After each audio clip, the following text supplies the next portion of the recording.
What's up, everyone? Welcome back. If you're new here, welcome. I'm Chris. So today we're going to go over what I've been reading this month. Well, last month. I did get through 7 books. I think it's 7. I thought there was 8, but looks like it's only 7. But anyway, this is my first time doing this. I don't know if this is going to be an ongoing thing or not. We'll see. Sometimes when I read something, or actually in this case, I do not read books, physical books anymore. I listen to them with Audible. But sometimes, with a book or a movie, I have a hard time translating to other people what it's about. And my thoughts and everything that goes into that, kind of like a book report, I guess, right? I was never great in that in school either. Anyway, so we'll see how this goes, how much I struggle with it. So we'll go from there. So anyway, grab yourself a little drink and maybe a notepad if you want to jot down if anything I read interests you. So let's go ahead and get started.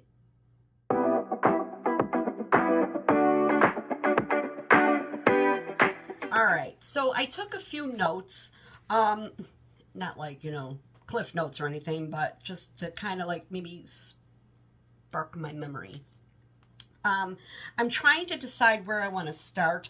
I know which one I read starting in September, the very first book of September, and I know what is the last. So in between, I get kind of mixed up. I don't remember which came next. So I'm struggling. Like, I don't know. Where do I want to start? Well, let's first start with why I don't read books anymore. I was always an avid reader. And I was always at, the bookstore buying a book. Then Amazon came along, was buying books from Amazon. And then it got to the point where I got all these books. What do I need all these books for? And I couldn't stand it. It was driving me crazy.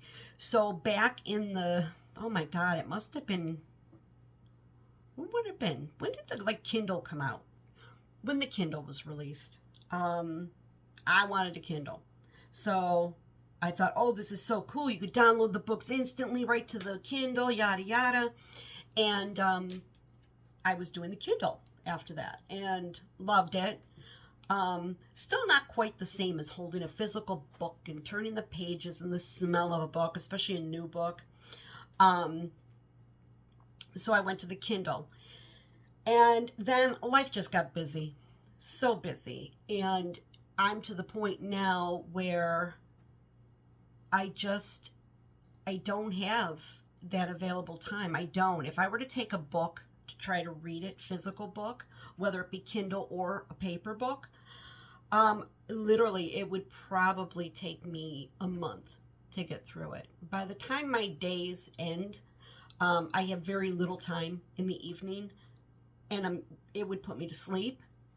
Also, I find as I've gotten older, or the COVID vaccine, I'm like to go with the latter, my brain don't function the way it used to.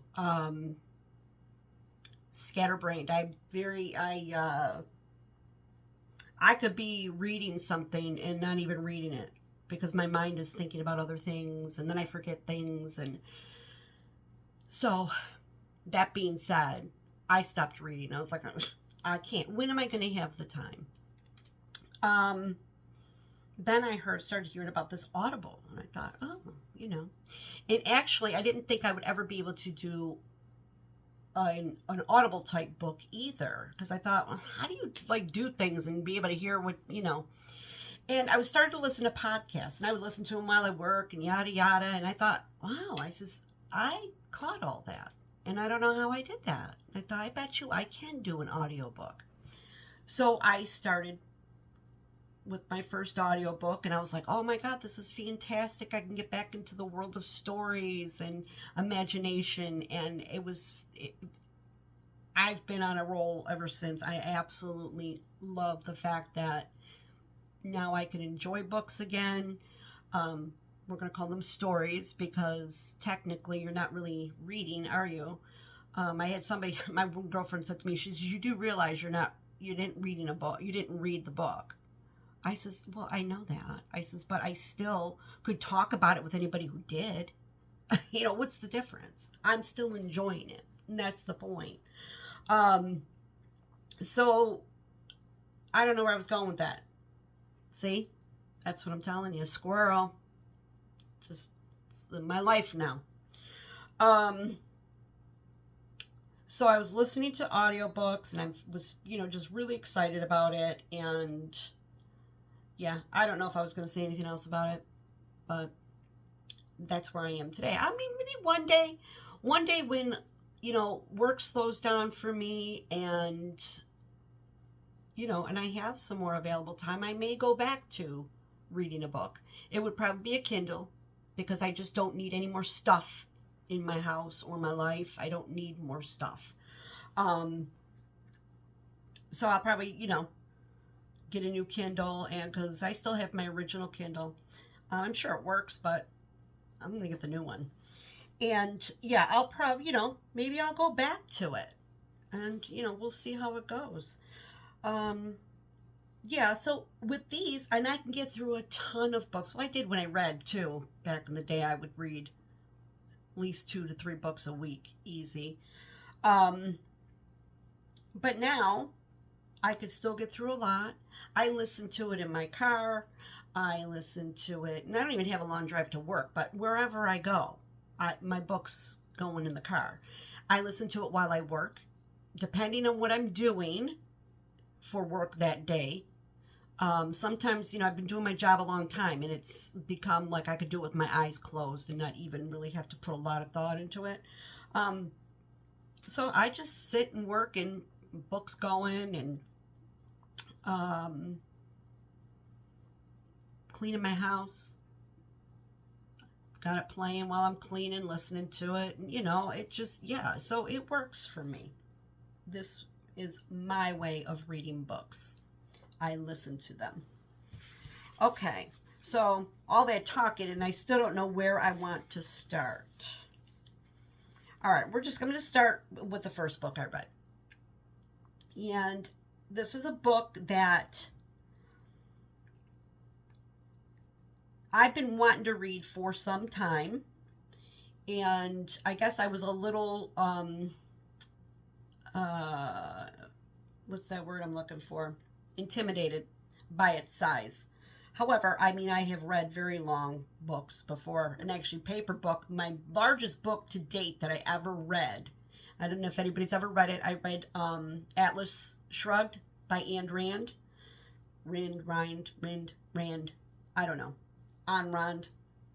I don't know how you pronounce her name. Anyway, that book was like this thick in the tiny, tiny print. It took me a long time to get through that book. But anyway, so same thing. The Stand is a very, very large book. I want to say this was a 47-hour listen. It's over 1,000 pages in print. So I was a little intimidated by it. And I thought, you know what? I want to read it. And I did. And it was fantastic. I've read quite a few of Stephen King's books, except for the horror books. They consider him he writes horror. And not all his books are horror. You know what I mean? They're not all, frightening. Some of them are just a little spooky, which is what I can do. Like, The Stand could be considered a spooky book. By no means I would consider this a horror novel at all. So I have read quite a few of Stephen King's novels. I read The Green Mile before it was ever a movie.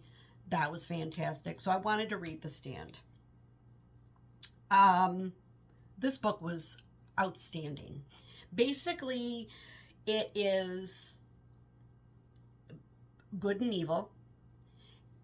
The book starts out right from the jump.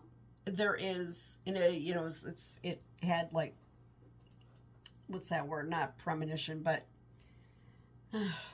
Anyway, see, I told you I struggle with my words when I'm trying to convey something. So just bear with me. Like I said, I don't know if I'll do this again. We'll see how I feel at the end of this. Um, there is a virus that was kept in a military defense type place, you know, and there was a computer mishap, whatever, and the virus gets out. And 99% or 90% or 99% of the world's population is dead within a matter of a week or two. But there are some remaining survivors. And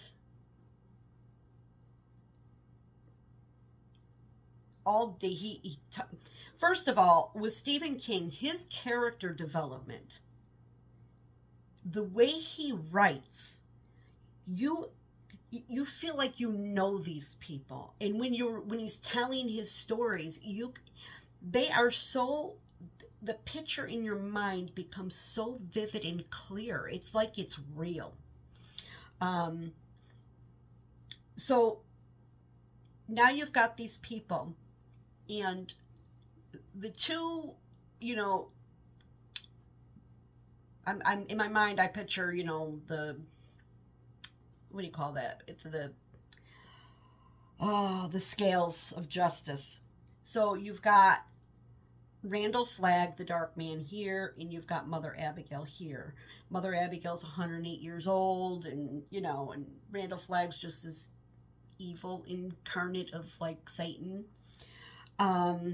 So people they're flocking to one or the other, and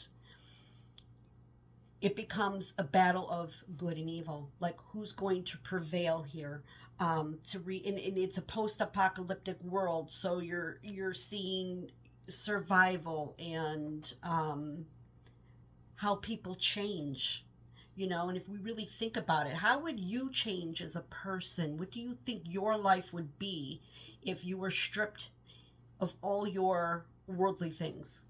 You know, your phone and your all think about it. And, you know, so it was kind of interesting to see how people, what they did to survive that. Kind of reminded me of The Walking Dead in many scenes. There was one scene I thought, oh my God, I feel like I'm in The Walking Dead. Fantastic book. I can't say enough about this book. I like his writing, and if I can get myself to read, I mean, I have a whole lot of other books of his in my wish list that I want to read, that they're not horror novels. One thing about me is I don't do horror at all. I don't watch it.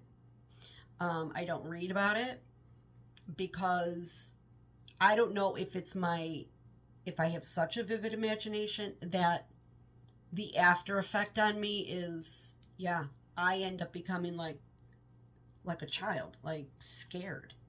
You know, like when I go to bed at night, I would be replaying all these things, and I would see all these evil, scary images. I cannot do it. I just can't watch any horror movies. None. It freaks me out. It terrifies me. I don't know if that's like a phobia or something, but yeah, it makes, I'm scared like a kid. I can remember, I'm going to share another story. I can remember one time, you know that show that's on, what was it, the USA Network? Used to come out every year, and it was always like a scary theme.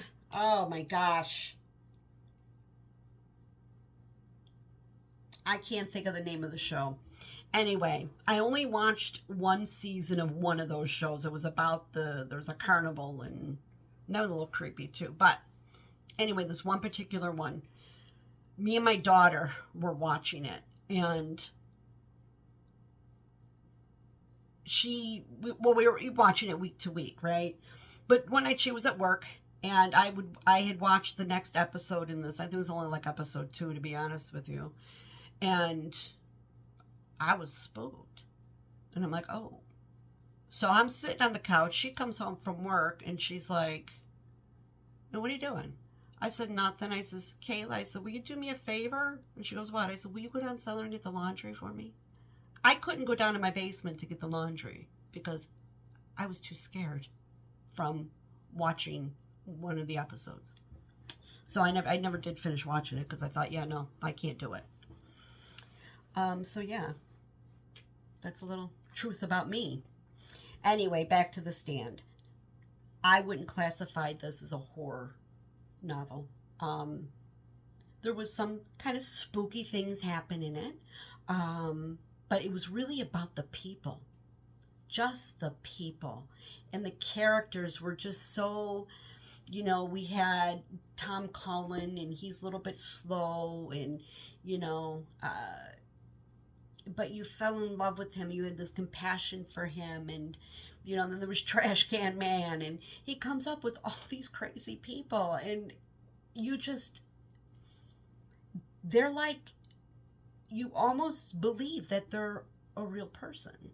If you've never read Stephen King, pick something and read him, because he's just got a way with his writing.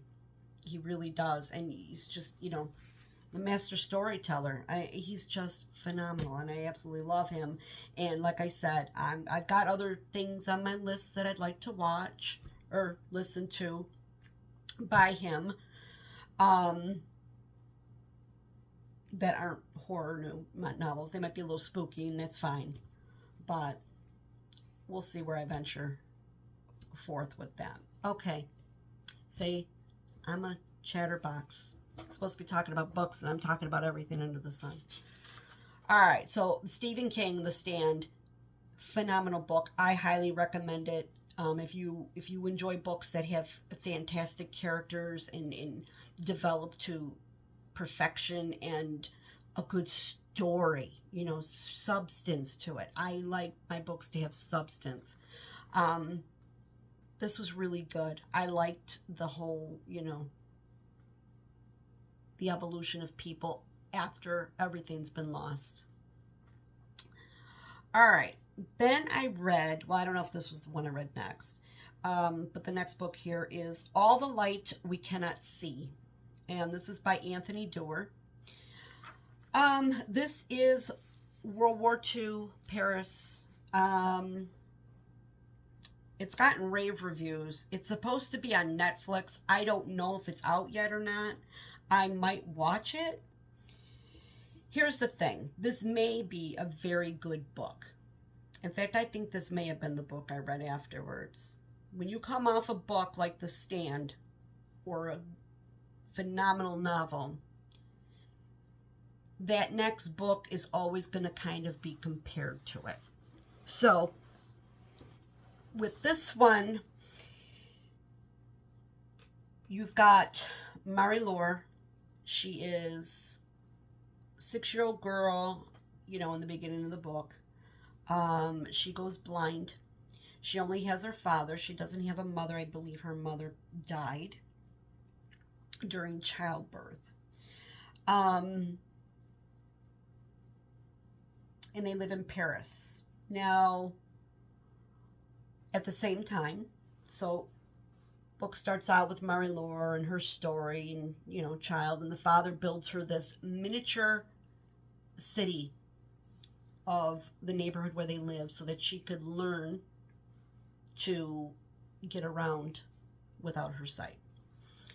And then you've got the other side of the book, which is in Germany, and you've got Werner, young boy. He comes across this little transistor radio thing, whatever, and it turns out that he is very gifted with that sort of thing, like engineering and techie stuff. The book goes back and forth. It flip-flops between the two. Now, World War II breaks out, and Marie-Laure and her dad flee to Saint-Malo, which is like a citadel outside of Paris, for safety. And his uncle and her uncle live there. And he's a little kooky. He's a little crazy. He got a little messed up from the previous war. So he's not all there. He's got agoraphobia. Um, a bond is built between Marie-Laure and her uncle. And there's a little bit of a French resistance thing in this story, in that part of the story as well. Like, they hide, don't they, the nanny, or not the nanny, the house lady, the lady who runs the house. She goes to the bakery, she takes Marie-Laure with her, and, they put notes in the bread and stuff like that. Then you've got Werner. Now the Nazis come to him and offer, and now Werner's very poor. Very poor. Him and his sister live in like a foster home or an orphanage. And they have no money, they have nothing. And he is offered, because the Nazi Germans found out that he's like this brilliant kid. So now he's about 15 maybe. And they offer him an education in the academy, which is basically training to become a Nazi soldier. But for him, it was more or less, not only is he being trained to be a Nazi soldier, he's also being trained to fix things. Their equipment to, communication equipment. So, again, I struggled with this book because I didn't find much in the characters. I thought, I don't know, they just kind of bored me. I think I would like to watch the show on Netflix. Maybe, like I said, I just finished The Stand, and this was I also read, not this month, but previously during, late spring, I read The Nightingale by Kristen Hannah, which is World War II France, the resistance, the French resistance, and that book was incredible. So maybe make note of that one. Kristen Hannah, The Nightingale. I absolutely love that book. So now I've got this fantastic novel I just read. Now I'm reading All the Light We Cannot See. So now I'm comparing it to two books. So for me, it kind of fell flat. Yeah. I think I only gave it like 3 stars, which may have not been, it was just boring. I'm just thinking about the book now. I'm thinking about the chapters, and I'm thinking about what went on daily, and you didn't fall in love with anybody in this book. I didn't fall in love with Werner, the German boy, or Marie-Laure. They didn't have anything for me. They just, it was just like a story. And wasn't feeling it, okay? Just wasn't feeling it. Okay. Next book was The Dutch House by Ann Patchett. This was suggested to me by my boyfriend's brother. He's like, I really like the book, blah, blah, blah. And I says, what's it about? And I said, maybe I'll check it out. So I thought, you know what? I think it was on sale. I thought, well, it's on sale. Let me buy it. And I did. It's about a brother and a sister. And what was really nice as far as the Audible goes, the book was narrated by Tom Hanks. So that was kind of cool. So you got a brother and a sister. And their mother passed away at critical times in a young person's life. I want to say the sister was older. I think she may have been maybe 13, and he was, I think, like 10. And the father remarries, and the stepmother isn't very nice. She's not horrible, but she's not nice either. She did she did nasty things. The stepmother had 2 daughters, and um, and this was these children's home, and they're very attached to their house. And time goes on, and the father passes away, and the stepmother's like greedy, and they would go outside. A lot of the book takes place, they meet outside of the old house as adults, and they have conversations with each other in the car outside the house, looking in. Oh, what do you think she's doing in there now? Do you remember the time when we were kids, and this and that? And it's just kind of like a brother and sister talking about their life, but they would always talk about it in front of this house, their old house that was kind of taken from them.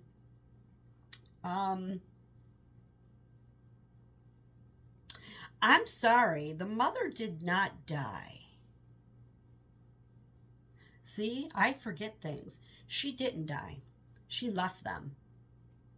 And that comes into the story later. There's a lot more. It's family dynamics. It's a family drama type story. Family saga, I should say. Um, it was okay. It wasn't a Chris book. It wasn't for me. I don't like. I'm not a feel good book person. Um, I like mysteries. I like murder mysteries. I like serial killer books. I like books that are a challenge. Um, yeah, I'm not a feel good person. Like, I don't do beach reads. This to me was probably a beach read type book. I don't do those books. It's not who I am. I don't do romance. I care less about romance. It's just, yeah. When I was in my 40s, 30s, 40s, sure, I liked it. I enjoyed it. I read the 50 Shades of Grey, I don't know how many times. Oh my God, it was so good. And now to think that I read that, I was like, what were you thinking? Yeah, so I'm not into those type of books. Feel good books, romance books, sex. I don't want to read about it. I just don't. You're a writer. You ain't got no talent that you got to write about that. So that's me. So my preference is a really good, well written, just good characters, and yeah, that's what I like. Those books that just leaves you thinking about it for a few days. And so far, these last 2 I talked about, I didn't think about it. Once I was done, I was done. I was like, yeah, what's next? They didn't leave me thinking. Um, Next book is The Four Winds by Kristen Hannah. She is one of my very favorite authors. I'm trying to think. So I read The Nightingale. I read The Women. Um, what was that one? Magic Garden or something? What else did I read? The Great Alone. No. Is that what it's called? Yeah, The Great Alone. So I'm really liking her. I've got all her books in my wish list. Most of them. Because I think she's got some feel-good novels out there. Like Firefly Lane. If you've watched that on Netflix. I loved watching that. That was fantastic. But it's not a book. I think I don't want to read it. But yeah, it's not my type of book. So The Four Winds. Phenomenal. She has a way with writing. It's beautiful. There's a lot of prose to her writing, and it's beautiful writing. She has just a way with words. Yeah, I love Kristen Hannah's writing. So The Four Winds is about, again, this one is another historical novel. This is like 1921, I believe, in Texas. And this is all in Elsa is the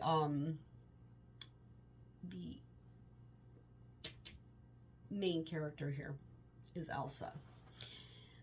She comes from a very wealthy family, and she has 2 sisters. But in the beginning, when I was reading, I said, this sounds like Cinderella. Like she was like the lowly because as she was written, it was like she was unattractive, and she was like 25 years old, and at that age she was a spinster, and both her sisters are married, and yada yada, and she tries to strive for some independence and goes out and she gets herself in a little trouble, you know what I'm saying? And she gets basically disowned and forced to marry this man, whose parents are immigrants from Italy, and which was a no-no in in the status of her family. These Italian immigrants, it was bad. So anyway, she goes to their farm, and this is where she is going to spend her life. Now, the Great Depression happens, and this is the Dust Bowl, so there's a 4-year drought, and the land dries up, and it's just these people. And these are things in history that I don't remember learning in school. So that's another reason I love this book, because I like to learn things now that I'm older. I enjoy learning. So it's horrifying how these people were living. But the details was rich with detail. Elsa, you just got this perfect picture of her, of the strength in this woman. Her in-laws, Rose and Tony, pretty sure that was their name, Rose and Tony, and she's got 2 children. A little boy, he was fine, he was a cute little boy, but the daughter, I just couldn't warm up to this, the daughter character at all. She was mean, she was nasty, and in so much I wanted to tell Elsa to slap her across the face. She was such a little witch. Anyway, so they're struggling. They decide to, and this is when farmers packed up their whatever belongings they had left, because they were starving, and headed out west to California. Getting there, they were treated like, and they're Americans. They were, all these people, they're Americans, and they would call them Okies, and she, said, no, I'm from Texas. Because people, it wasn't just, but that was the standard. They call them Okies, and they were treated like dirt, like secondhand citizens. I mean, they were wearing rags, they couldn't get a job, and they were working on farms and picking cotton and getting nowhere, and they lived in these camps, like refugee camps, and it was horrifying. So actually, after I finished the book, I actually went on the internet. I said, I want to find out more about this. Like, how did this happen? That Americans that were just tossed aside like garbage. It was bad. I love the book. Loved it. But that's basically what it's about. It's about the Great Depression, the Dust Bowl, and the people that left their farms and headed out west because they were hearing stories of things are so much better out there. There's jobs out there, and and whatnot. And it just evolved into a whole nother story of when they actually got there.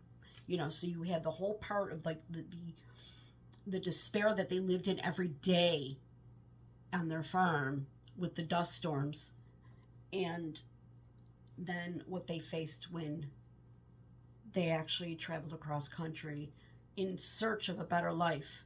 So high on my list. Loved the book. I thought it was fantastic. I gave it 5 stars. All right, so that's those books. Then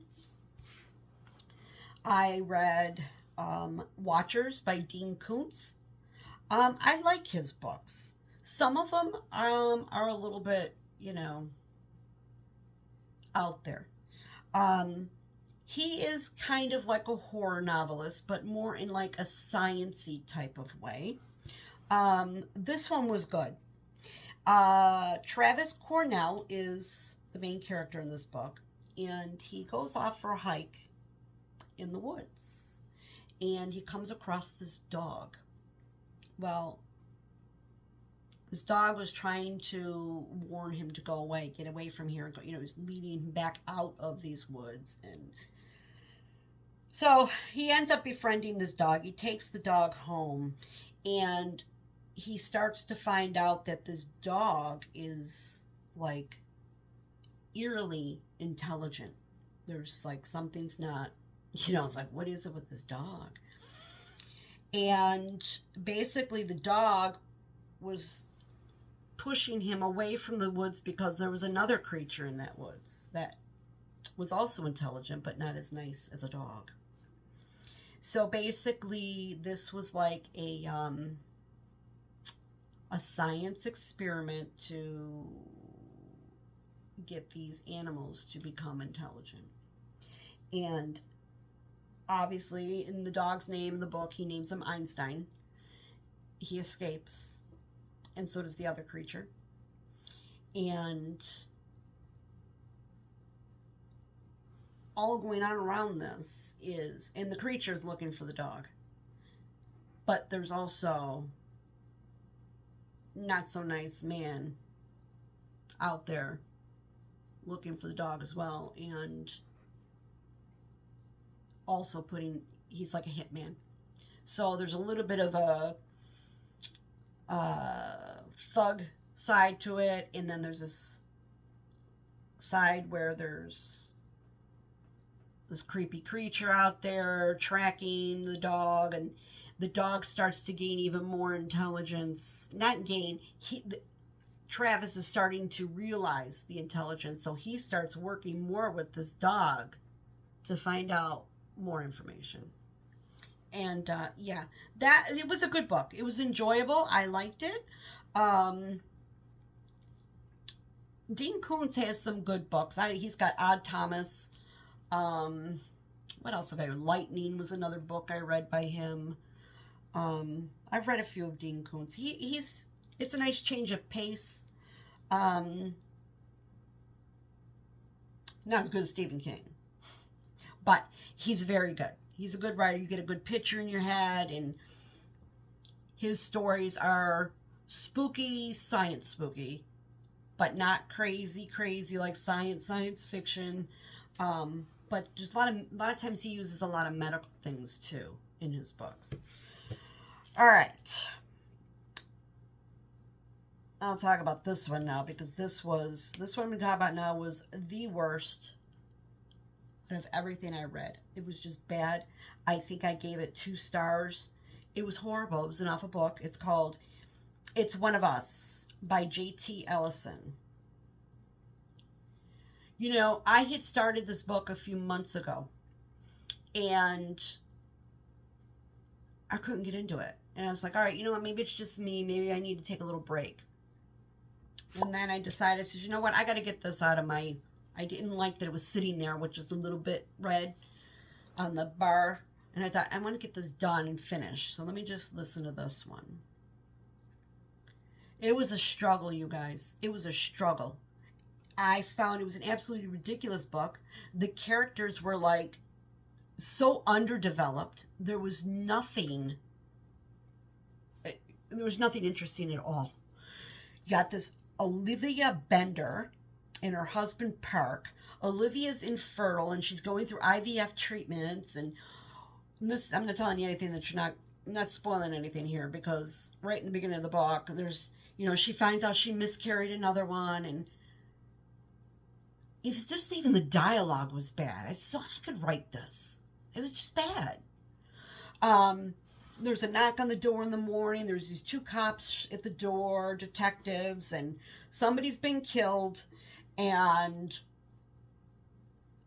apparently the DNA found on the body linked back to her husband, Park. However, it wasn't Park. They were said, well, this would be one of your children. And he said, well, I don't have any children. And she's all like, horrified, and she just lost this baby. I didn't want to talk about this book. It was so stupid. So stupid. Anyway, come to find out, he's been donating sperm, and he's got all these kids out there, and I just didn't like this book. I didn't like it. Trying to find the murderer, which apparently is his son that he's never met, and yeah. For me, it was just bad. The characters really sucked. They were horrible. Okay. Last. This would be a classic, because sometimes I do that. I like to pick up classic books. And the reason I got this book was because I was on the phone with my brother, and I was just telling him I had just finished this, we were talking about The Stand, and then I was telling him how I finished, The Four Winds, about the Dust Bowl, and we were talking about it. I said, oh my God, I says, I didn't realize what these people went through.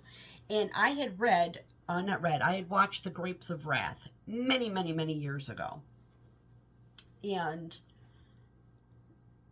I was a kid. I remember it was on TV, and my mother's like, you got to stay up and watch this movie. You got to stay up and watch it. Don't fall asleep. It's good. It's good. It's a long movie. And I was a kid. I was probably like 12. All right, Ma, all right. And we're on the couch together. I'm at one end, she's at the other. We're watching this movie. Half hour in, she's out like a light. She's snoring. I'm like, well, she said I got to watch it. So I watched the whole movie.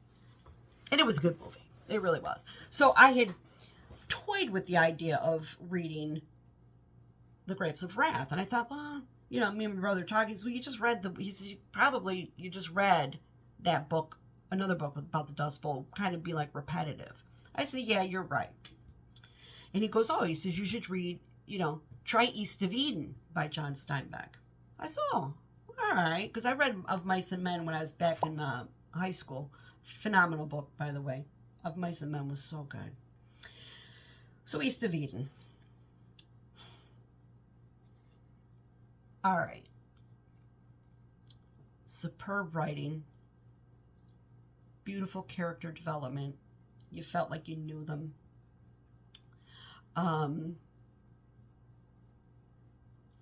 Two families. You had the Trasks and the Hamiltons. So basically, this is another good and evil type thing. There's good people and there's bad people in the world. It's kind of set around Adam and Eve and the parable of Cain and Abel as well.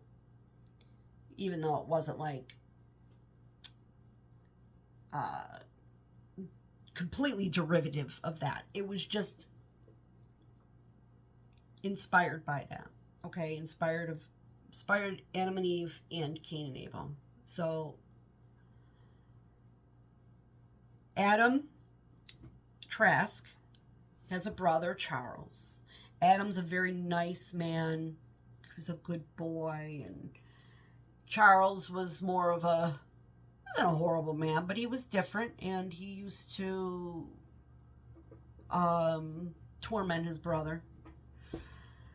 So their father is a really high-ranking military person, and he forces Adam to go into the military. And I think it was what war was he in? Part of the Civil War? Or the American Indian? Something, I don't know. I forgot already. Anyway. Then there's Kathy. She becomes part of this Trask family, but Kathy is a horrible human being. Kathy is pure evil. Like, I guess maybe in today's word, she'd be like a sociopath, No conscience, no empathy, no nothing, and just evil. She was not a nice person. And her and Adam get together, and I don't want to tell too much of the book. I mean, even though that was a long book too. It was, well, not too bad. It was 16 hours. Um, they have children, and she didn't want these kids, and she tried to kill them actually, um, before they were born. So there's a lot of stories with Adam. He's in love with her. He's madly in love with her, and he's such a good man. And she leaves him and goes off to run a whorehouse. And Adam's raising these two boys. The boys are, um, what's the boy's name? Caleb and Aaron. Again, I can't sit here and tell you the whole story. All I'm going to tell you is it's about families. Um, I loved the characters. I loved Samuel Hamilton. He was, I loved him. Everybody would love him. Um, and Lee was the Chinese houseman. He took care of things in the house. Loved Lee. He was just very, very awesome character. Adam is a beautiful person, but as a man in that era of time, I thought he was a little wimpy. Just saying. You know, he wasn't like a real man. He was a little wimpy, if you ask me. It was a good book. Beautiful writing.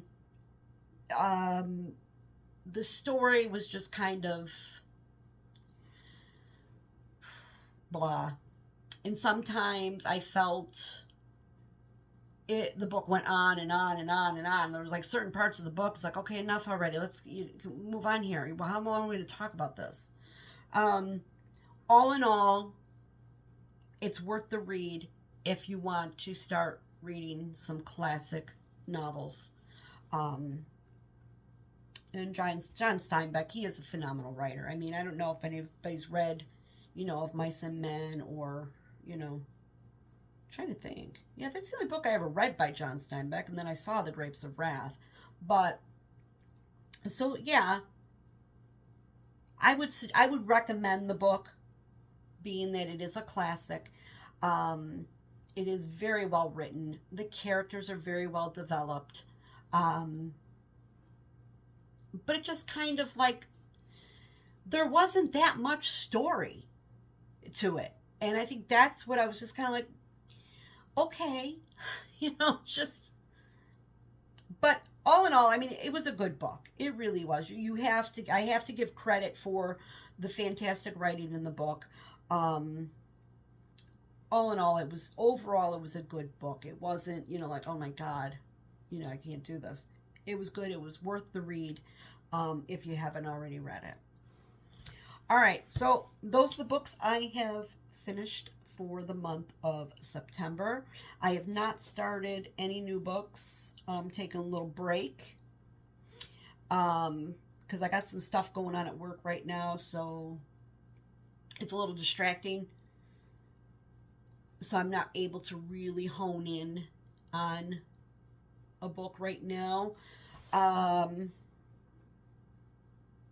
I got some on my list that I kind of want to, I know which one I want to read next. I'm just going to put it that way. So yeah. Anyway, let me know how I did. Did I just like ramble? Because I feel like I was rambling. Like I said, I have all these pictures and words in my head, and what I read and what I felt and what I saw, but I feel like I have a hard time expressing that, or, verbalizing all of that. So yeah, let me know. What have you been reading? What would you recommend to me now that I told you the types of books that I like? I don't like romance. I don't like sex novels. I like serial killers. I like mysteries and spooky, but not horror. I